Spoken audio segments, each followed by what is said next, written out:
નમસ્તે વિદ્યાર્થી મિત્રો, ધોરણ 10માં ચેપ્ટર નંબર 8 સજીવો પ્રજનન કેવી રીતના કરે છે એમાં આજે આપણે જોવાનું છે પુરુષનું પ્રજનન તંત્ર આકૃતિ દોરીને સમજાવવાનું છે।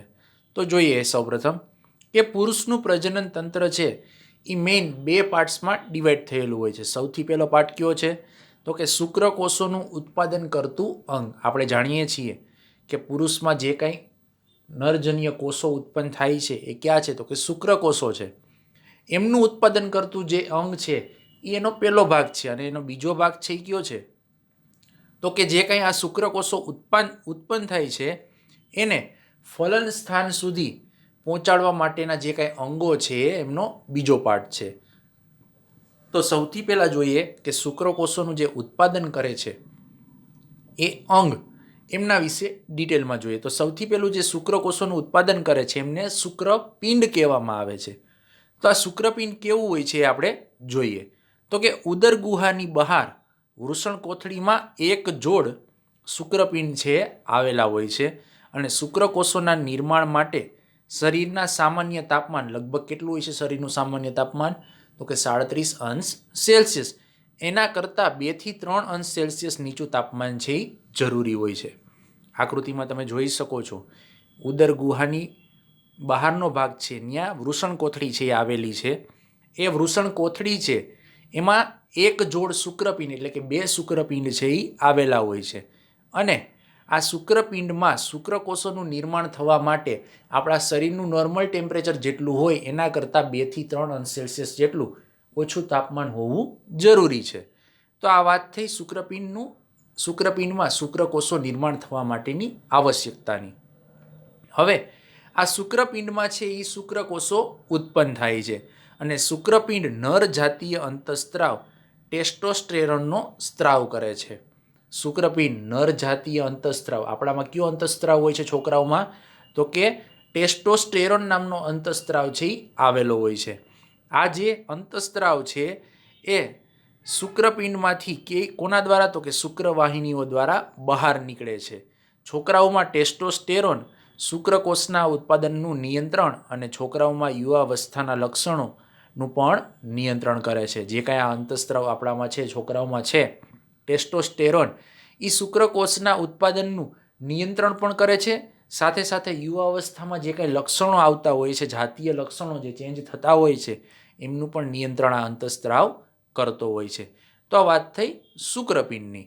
હવે જે આ શુક્રપિંડ ઉત્પન્ન થાય છે જે કાંઈ શુક્રકોષો ઉત્પન્ન થાય છે એમને ફલન સ્થાન સુધી પહોંચાડવા માટેના અંગો કયા કયા હોય છે એમની વાત કરીએ। તેમાં સૌથી પહેલું છે શુક્રવાહિની। શુક્રવાહિની કોને કહેવાય તો કે શુક્રપિંડમાં ઉત્પન્ન થતા શુક્રકોષોનું શુક્રવાહિની દ્વારા સ્થળાંતર થાય છે। તમે આકૃતિમાં જોઈ શકો છો વૃષણ કોથળીમાં જે શુક્રપિંડ આવેલા છે જેમાં શુક્રકોષો નિર્માણ પામે છે। આ શુક્રકોષો જે નિર્માણ પામે છે એમને બહાર કાઢવા માટે જે નળી જેવી રચના હોય છે એમને શુક્રવાહિની તરીકે ઓળખવામાં આવે છે। શુક્રવાહિની મૂત્રાશયમાંથી આવતી નલિકા સાથે પણ જોડાય છે। મૂત્રાશય છે તમને આકૃતિમાં આપેલું છે એમાંથી નીકળતી મૂત્રવાહિની છે, આ મૂત્રવાહિનીની સાથે પણ આ શુક્રવાહિની જોઈન્ટ થયેલી હોય છે, જોડાયેલી હોય છે। ત્યાર પછી છે મૂત્રજનન માર્ગ। તો આ મૂત્રજનન માર્ગ કોને કહેવાય છે તો કે તે મૂત્ર અને શુક્રકોષના વહનનો એક સામાન્ય માર્ગ છે। સામાન્ય માર્ગ મતલબ એ માર્ગ ઉપરથી એ નળીમાંથી મૂત્ર છે એ પણ પસાર થઈ શકે છે। આ ઉપરાંત જે શુક્રકોષો છે એ શુક્રવાહિની મારફતે એમાં ઠલવાય છે, માટે આ મૂત્રજનન માર્ગ છે એક કમ્બાઇન્ડ માર્ગ છે, એમાંથી મૂત્ર અને શુક્રકોષો બંને વહન પામી શકે છે। હવે સહાયક ગ્રંથિઓ કઈ કઈ આવેલી હોય છે તો કે શુક્રવાહિનીના માર્ગમાં શુક્રાશય અને પ્રોસ્ટેટ ગ્રંથિના સ્ત્રાવ ઠલવાય છે, તેથી શુક્રકોષો છે એ પ્રવાહી માધ્યમમાં આવે છે। જે શુક્રકોષો છે એ શુક્રવાહિનીના માર્ગમાં શુક્રાશય અને પ્રોસ્ટેટ જે ગ્રંથિ છે આકૃતિમાં પ્રોસ્ટેટ ગ્રંથિ છે એ પણ બતાવેલી છે, એમના સ્ત્રાવ છે બંને એમાં ઠલવાય છે। એના લીધે શુક્રકોષો આપણને કયા સ્વરૂપે જોવા મળે છે પ્રવાહી સ્વરૂપે જોવા મળે છે। આ સ્ત્રાવના કારણે શુક્રકોષોનું સરળતાથી સ્થળાંતર છે એ થઈ શકે છે અને સ્ત્રાવ શુક્રકોષોના હલનચલન માટે જરૂરી પોષણ છે એ પૂરું પાડે છે। આકૃતિમાં મૂત્રાશય તમને બતાવેલું છે, શુક્રાશય બતાવેલું છે। આ ઉપરાંત પ્રોસ્ટેટ ગ્રંથિ પણ બતાવેલી છે અને શુક્રપિંડ જેમાંથી શુક્રકોષો નિર્માણ પામે છે એ શુક્રવાહિનીઓ પણ એમાં દર્શાવેલી છે અને મૂત્રજનન માર્ગ કે જેમાંથી મૂત્ર અને શુક્રકોષો બંનેનું વહન છે એક સાથે થાય છે, એક જ માર્ગ ઉપરથી થાય છે, એ પણ તમને બતાવેલ છે. તો આ વાત થઈ નર પ્રજનન કોષના રચનાની.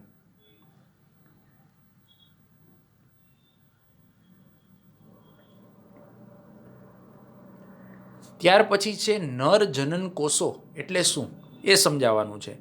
તો કે જે શુક્રકોષો છે એમને નર જનન કોષો તરીકે પણ ઓળખવામાં આવે છે કારણ કે નરમાં જોવા મળે છે. શુક્રકોષ છે એ એક એવી સૂક્ષ્મ રચના છે, તે શીર્ષ અને લાંબી પૂંછડી જેવી રચના ધરાવે છે. જે શુક્રકોષો છે એમનો પણ કંઈક આકાર છે, પણ આ રચના કેવી છે, બહુ જ સૂક્ષ્મ છે. એમને એક શીર્ષ હોય છે, માથું જેવી રચના હોય છે અને એક લાંબી પૂંછડી જેવી ભાગ હોય છે. આકૃતિમાં તમે જોઈ શકો છો. શુક્રકોષના શીર્ષના કોષ કેન્દ્રમાં આનુવંશિક દ્રવ્ય કયું હોય છે? ડીએનએ હોય છે.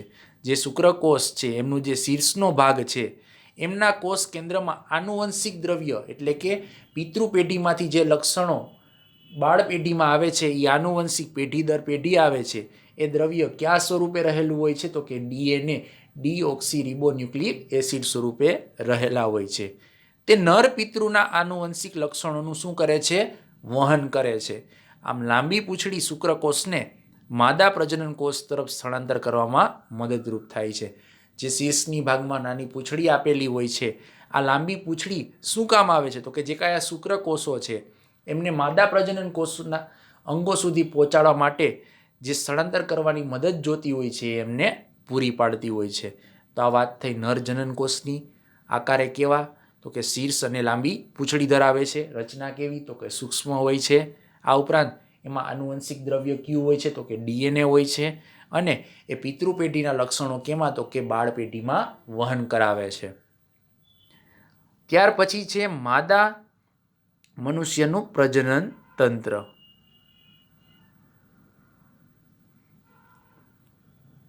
પુરુષનું પ્રજનન તંત્ર નરનું આપણે જોઈ લીધું. હવે માદા એટલે કે સ્ત્રીનું પ્રજનન તંત્ર છે આપણે જોવાનું છે. તો કે સ્ત્રીનું પ્રજનન તંત્ર છે એ એક જોડ અંડપિંડ હોય છે. નરમાં એક જોડ શુક્રપિંડ હતા, આમાં એક જોડ શું છે? તો કે અંડપિંડ આવેલા હોય છે અને એક જોડ અંડવાહિની છે એ પણ આવેલી હોય છે. ગર્ભાશય, ગ્રીવા, યોનિમાર્ગ અને યોનિદ્વાર પણ ધરાવે છે. આકૃતિમાં તમે જોઈ શકો છો કે એક જોડ જેટલા ક્યાં? તો કે અંડપિંડ આવેલા છે બંને સાઈડ. આ ઉપરાંત એક જોડ છે એ અંડવાહિની છે એટલે કે અંડપિંડમાંથી ઉત્પન્ન થતા જે અંડકોષ છે એમને લઈ જતી જે નળી છે એમને અંડવાહિની કહેવાય છે, જેને ફેલોપિયન નલિકા તરીકે પણ ઓળખવામાં આવે છે. આ ફેલોપિયન નલિકા છે એ કેટલી? તો કે એ પણ એક જોડ હોય છે. આ ઉપરાંત સ્ત્રીના પ્રજનન તંત્રમાં ગર્ભાશય આવેલું હોય છે, ગ્રીવા આવેલી હોય છે, યોનિ માર્ગ અને યોનિ દ્વાર છે એ પણ આવેલો હોય છે. હવે અંડપિંડ છે એ કોને કહેવાય છે એ જોઈએ સૌથી પહેલાં. તો કે સ્ત્રીની ઉદર ગુહામાં એક જોડ જેટલા અંડપિંડ છે એ આવેલા હોય છે, જેમને માદા જનન કોષો અથવા તો અંડકોષો કહેવામાં આવે છે અને અંડપિંડમાં એ નિર્માણ પામે છે. સ્ત્રીની ઉદર ગુહા જે છે એમાં કેટલા? તો કે એક જોડ જેટલા એટલે કે 2 અંડપિંડ છે એ આવેલા હોય છે, જે માદા જનન કોષો અથવા તો અંડકોષો છે એમનું નિર્માણ કરે છે. અંડપિંડ છે એ માદા જાતીય અંતઃસ્ત્રાવો ઇસ્ટ્રોજન અને પ્રોજેસ્ટેરોનનો સ્ત્રાવ કરે છે. પુરુષમાં એક જ હતું ટેસ્ટોસ્ટેરોન, બરાબર. અહીંયા સ્ત્રીમાં કયા? તો કે 2 પ્રકારના અંતઃસ્ત્રાવો છે, ઇસ્ટ્રોજન અને પ્રોજેસ્ટેરોન. છોકરીના જન્મ સમયથી જ અંડપિંડમાં હજારો અપરિપક્વ અંડપુટિકાઓ છે એ આવેલી હોય છે. છોકરી જ્યારથી જન્મે છે ત્યારથી જ એમની અંડપિંડમાં હજારો પરિપક્વ નથી, અપરિપક્વ છે, એ સમય જતાં પરિપક્વ બને છે, અંડપુટિકાઓ આવેલી હોય છે. યૌવન આરંભે કેટલાક અંડકોષો પરિપક્વ થવાની શરૂઆત કરે છે અને બંને અંડપિંડમાં વારાફરતી પ્રતિમાસ એક અંડકોષ છે એ મુક્ત કરે છે. કે આ જે અપરિપક્વ અંડપુટિકાઓ છે એ યૌવન આરંભની સ્ત્રીઓમાં શરૂઆત થાય છે ત્યારે કેટલાક અંડકોષો છે એ પરિપક્વ થવાની શરૂઆત કરે છે અને બંને અંડપિંડમાંથી વારાફરતી દરેક મહિને એક અંડકોષ છે એ મુક્ત થાય છે. તો આ વાત કોની થઈ? અંડપિંડની. હવે વાત કરવાની છે અંડવાહિની અથવા તો એને ફેલોપિયન નલિકા તરીકે પણ ઓળખવામાં આવે છે.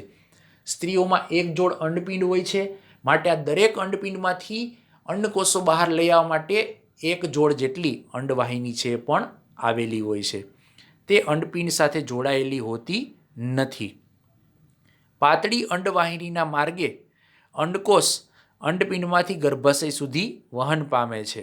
જે પાતળી અંડવાહિની છે એમના દ્વારા એમના માર્ગે શું થાય તો કે અંડકોષ જે છે એ અંડપિંડમાંથી કેમાં તો કે ગર્ભાશય સુધી વહન પામે છે અને અંડવાહિનીના અગ્રછેડા પાસે શુક્રકોષ વડે અંડકોષનું ફલન થાય છે. જે અંડવાહિની આવેલી હોય છે એમનો જે આગળનો ભાગ હોય છે ત્યાં જો નરના શુક્રકોષ પહોંચી જાય અને અંડકોષ સાથે એમનું મિલન થઈ જાય તો ફલનની ક્રિયા થઈ જાય છે. તો આ વાત થઈ અંડવાહિનીની.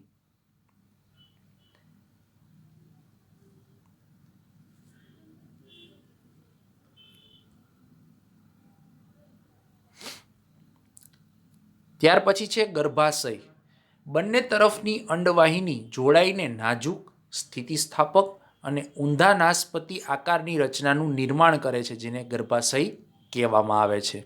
ગર્ભાશય કે જ્યાં ગર્ભ વિકાસ પામે છે, આ ગર્ભાશયની રચના કેવી હોય તો કે બંને તરફની અંડવાહિની છે એ જોડાઈને એક નાજુક, સ્થિતિસ્થાપક એટલે કે જરૂર પડે ત્યારે મોટી પણ થઈ શકે ગર્ભાશયની રચના, નાની પણ થઈ શકે અને ઊંધી નાસપતિ આકારની રચનાનું નિર્માણ કરે છે, જેને આપણે ગર્ભાશય તરીકે ઓળખીએ છીએ.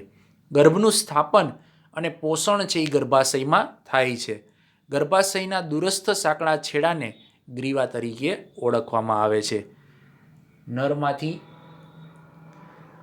શુક્રકોષો અને માદામાંથી અંડકોષો બંને જે જગ્યાએ ભેગા થાય છે એ જગ્યા છે ગર્ભાશય, જ્યાં ગર્ભનું શું થાય તો કે સ્થાપન થાય છે અને એ ગર્ભનું સ્થાપન થયા પછી ત્યાં ગર્ભાશયમાં ગર્ભનો વિકાસ થાય છે, એમને પોષણ મળે છે અને ધીરે ધીરે અમુક સમયની પ્રક્રિયા પછી ત્યાંથી એક બાળકનું નિર્માણ થાય છે, શિશુનું નિર્માણ થાય છે. ગર્ભાશયનો જે દૂરનો છેડો છે, જે સાંકડો હોય છે, એમને ગ્રીવા તરીકે ઓળખવામાં આવે છે. ત્યાર પછી સ્ત્રીના પ્રજનન અંગનો છેલ્લો ભાગ યોનિ માર્ગ એ કોને કહેવાય છે તો કે ગર્ભાશય ગ્રીવા દ્વારા નલિકામય રચના યોનિ માર્ગમાં ખુલે છે અને યોનિ માર્ગ શરીરની બહાર યોનિ દ્વાર રૂપે ખુલે છે. જાતીય સમાગમ દરમિયાન યોનિ માર્ગમાં શુક્રકોષો છે એ પ્રવેશ પામે છે. યોનિ માર્ગ ગર્ભાશયની ગ્રીવા દ્વારા નલિકામય જે રચના બને છે કે જે ક્યાં ખુલે? યોનિ માર્ગમાં ખુલે છે અને યોનિ માર્ગ છે શરીરની બહારના ભાગમાં યોનિ દ્વાર રૂપે ખુલે છે અને જાતીય સમાગમ દરમિયાન શુક્રકોષો છે એ આ યોનિ માર્ગમાં પ્રવેશ પામી અને ગર્ભાશય સુધી પહોંચે છે કે જ્યાં ગર્ભનો વિકાસ થાય છે અને બાળ શિશુ છે એ જન્મે છે. તો આ વાત થઈ સ્ત્રીના પ્રજનન અંગ વિશેની. વધારે નવા ટોપિક્સ નેક્સ્ટ લેક્ચરમાં જોશું. Thank you.